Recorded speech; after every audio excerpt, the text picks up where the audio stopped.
Bien, vamos a empezar a hablar del marco teórico. Lamento no haber podido grabar ese día, pero quisiera aclarar que para hacer el marco teórico decíamos que debemos identificar entre 5 a 7 palabras clave. Esas palabras son importantes de identificar porque cuando vamos a hablar de marco teórico no podemos hacer búsquedas de conceptos, de teorías que resulten inútiles y que no le aporten al problema y al objetivo de nuestra investigación. Decíamos también que es importante buscar estas palabras, digamos, relacionadas con los tesauros del ámbito de la kinesiología y la fisioterapia. Por lo tanto, no se pueden utilizar palabras que no estén relacionadas con nuestra ciencia, ¿no es cierto? Ese es un aspecto importante cuando se dice que se ubiquen palabras clave, pero que estas palabras clave estén relacionadas con los tesauros de nuestra ciencia.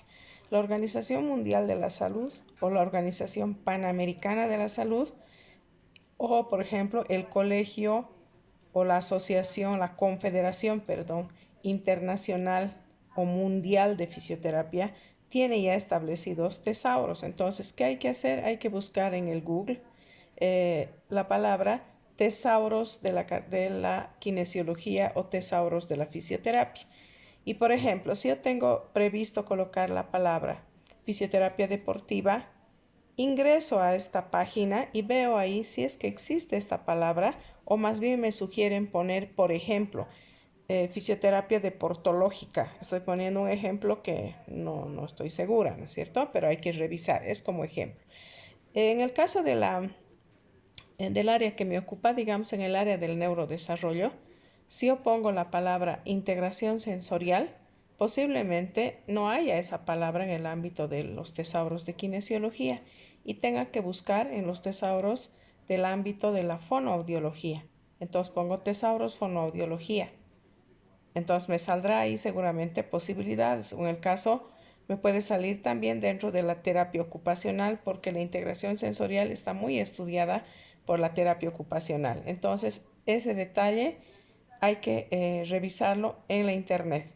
En muchos casos, estas organizaciones como la OPS, la OMS o la Confederación Internacional o Mundial de Fisioterapia definen, por ejemplo, no utilizar la palabra niñez, sino prefieren utilizar la palabra infancia. Entonces yo mejor tomo esa palabra porque las palabras clave me van a permitir que el artículo que si algún rato lo voy a publicar sea más fácilmente ubicado por los lectores porque es un consenso de personas que han definido utilizar ese tipo de nomenclatura.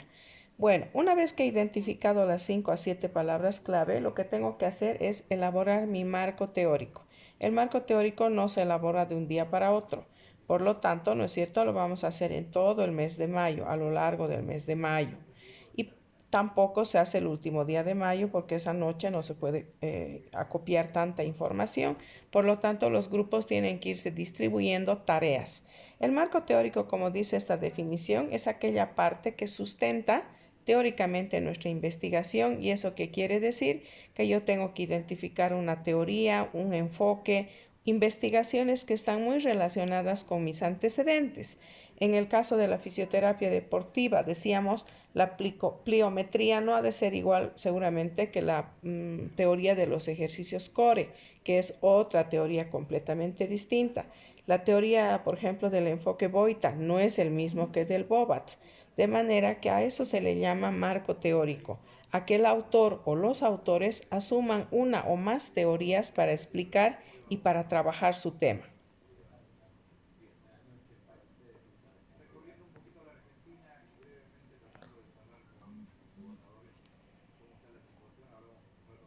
Bien, pasamos ahora a ver cómo elaborar.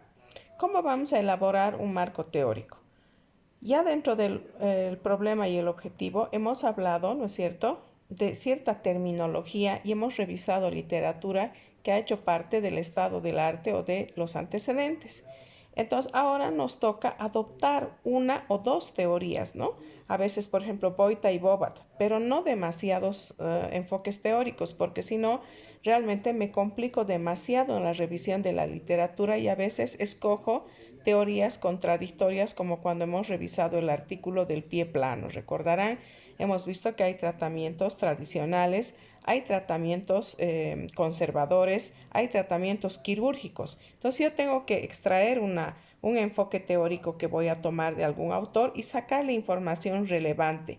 ¿Qué información es importante? Es importante para ello, ¿no es cierto? Primero, en esa revisión selectiva, poder recoger las palabras clave, definir esas palabras clave, que es importante, ¿no es cierto? Porque no todas las clasificaciones son válidas o a veces son muy amplias. Entonces yo tengo que hablar, por ejemplo, si me voy a ocupar de los trastornos del neurodesarrollo, no necesito hacer todo un libro de trastornos del neurodesarrollo, sino asumir solamente la patología que voy a trabajar, por ejemplo, autismo, o solamente utilizar la patología que voy a trabajar, que sea parálisis cerebral, pero no describir, por ejemplo, qué sé yo, síndrome de Down si no voy a trabajar con Down. Entonces, los que están trabajando con Down se ocuparán de hablar solo de Down, pero recuerdo ahora que hay un grupo que va a trabajar solo cavidad orofacial del Down.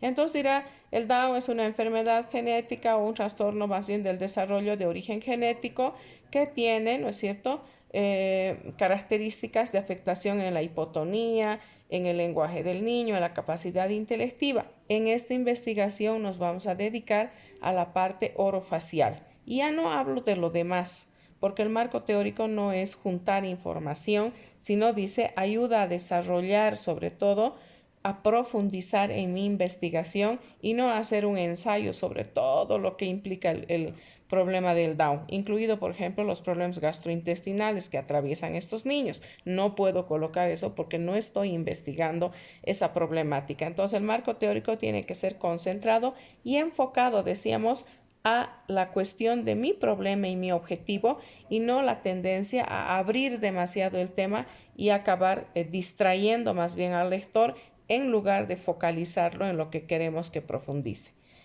¿Qué más qué podemos decir del marco teórico? Hemos dicho importante la referencia teórica, ¿no es cierto? Hay que colocar, según la norma APA o la norma Vancouver, el autor, la fecha en que se ha publicado con mucha rigurosidad, ya que si no, esto puede ser sujeto y considerado como si fuera un plagio, ¿no es cierto? Entonces tengan cuidado en guardar bien los autores y años de quienes están sacando las definiciones, los conceptos, las clasificaciones, las formas de tratamiento que esos autores están sugiriendo. Y finalmente creo que al hablar de marco teórico no podemos olvidar, ¿no es cierto?, que es importante que las teorías que se van a trabajar son muchas y por lo tanto lo que yo tengo que hacer es concatenar o articular los diferentes autores para que no parezca un colado de información, ¿no es cierto? Entonces, ¿qué hemos pedido para mediados de mayo? Hemos pedido este método que es más fácil, por el cual vamos a hacer un índice. Entonces podemos colocar definición de lo que es Down, principales complicaciones que presentan los niños con Down, cavidad orofacial en concreto. Dentro de la cavidad orofacial, por ejemplo, deglución, masticación, respiración, fonación. De eso nos vamos a ocupar, entonces hacemos como un índice. Enfoques de tratamiento, método Castillo-Morales, método, por ejemplo, de puede ser estimulación propioceptiva. Entonces nos estamos focalizando ya en esos dos métodos. Estimulación propioceptiva orofacial y método de Castillo-Morales. Ese va a ser un índice que yo puedo componer al momento de hacer mi marco teórico, ¿no es cierto? No vamos a usar mapeo porque es un método muy amplio, como van a ver. Es como elaborar un mapa conceptual y poner, por ejemplo, acá la palabra Down, ¿no es cierto? Síndrome de Down. Y acá tendría que colocar, por ejemplo, complicaciones que presente el niño a nivel de la salivación, la masticación, la deglución. Entonces, ¿qué autores voy a revisar para cada uno de estos? Pero me parece que para el tiempo que disponemos va a ser muy amplio. Por lo tanto, vamos a aplicar más bien el método que en este caso implicaría el método del índice, ¿no? Y para el método del índice, dice, consiste en desarrollar un índice temático e irlo afinando a medida que voy perfeccionando mi búsqueda. Entonces voy conceptualizando siempre, es importante, ¿no es cierto? Clasificar, identificar los signos y síntomas, digamos, que presenta en este caso la complicación orofacial y empezar a plantear las formas de tratamiento que propone Castillo Morales o la estimulación propioceptiva orofacial o la que consideren ustedes. Entonces desarrollan una especie de índice que más tarde, en los siguientes 15 días hasta los fines de mayo y quizás algo de junio, nosotros vamos a ir desarrollando ya cada uno de esto porque este índice nos ha ayudado a tener una orientación gruesa de lo que debemos buscar. Acá nos aclara, ¿no es cierto?, que es importante que esa redacción del marco teórico implica que sean ideas que se vayan organizando, decíamos, e hilando entre párrafos, ¿no es cierto? Entonces, ese detalle quiero que lo tomen en cuenta porque a veces me presentan como un colado de cosas distintas. Terminan lo de hablar, por ejemplo, de Castillo Morales y no se sabe a qué momento ya han empezado a hablar de la terapia propioceptiva. Entonces, es decir, a continuación vamos a presentar dos teorías. La primera, Castillo Morales, la segunda, la de integración o de estimulación propioceptiva. Empezamos describiendo al autor Rodolfo Castillo Morales, que plantea, por ejemplo, la preparación, la activación, entonces ya ir describiendo. Seguidamente pasamos a la segunda teoría, o sea, no hay que tener temor de escribir relatando lo que estamos presentando y no colar, digamos, las oraciones o los términos sin saber qué cosa es y a veces parece casi un diccionario, un glosario de términos. No, hay que ir elaborando ordenadamente primero el contenido y como dice acá, verán, hilando, dice, los párrafos, o sea, quiere decir relacionarlos, ¿no es cierto? Finalmente, lo que habíamos dicho antes, no se deben perder las referencias bibliográficas que van a ser fundamentales al momento de hacer un marco teórico. Nosotros hemos escogido dos métodos, un método que es el del autor año, que está, digamos, más utilizado este tiempo con la norma APA 7 que les he pasado, y por otra, la norma un poco más complicada, la norma Vancouver, donde se va colocando números a los autores con los cuales vamos a ir citando a lo largo del texto. No piensen que en el marco teórico se empieza a citar nuevamente con el número 1. Recuerden que ya han buscado 10 antecedentes, por lo tanto, como mínimo, la gente tiene 8, 9, 10, 11 citas ya. Cuando va a empezar a definir qué es la cavidad orofacial, qué son las alteraciones posturales, qué es el potenciamiento o el acondicionamiento muscular en deportistas, ya sería a continuación de esas citas.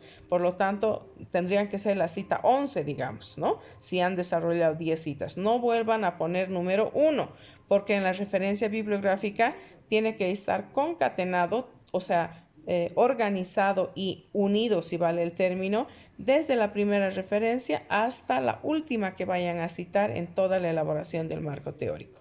Bien, esta cápsula informativa que le he tomado del internet, pueden buscarla también ustedes a partir de muchísimos tutoriales que existen, pero ninguno está enfocado a la ejemplificación que en este caso ustedes necesitan. Por ello, por favor, les pido el día miércoles poder recordarme que debo grabar la clase para que así puedan seguramente volver a mirarla cuando estén estudiando en grupo. Buenas noches y los veo a media semana, miércoles. Un saludo.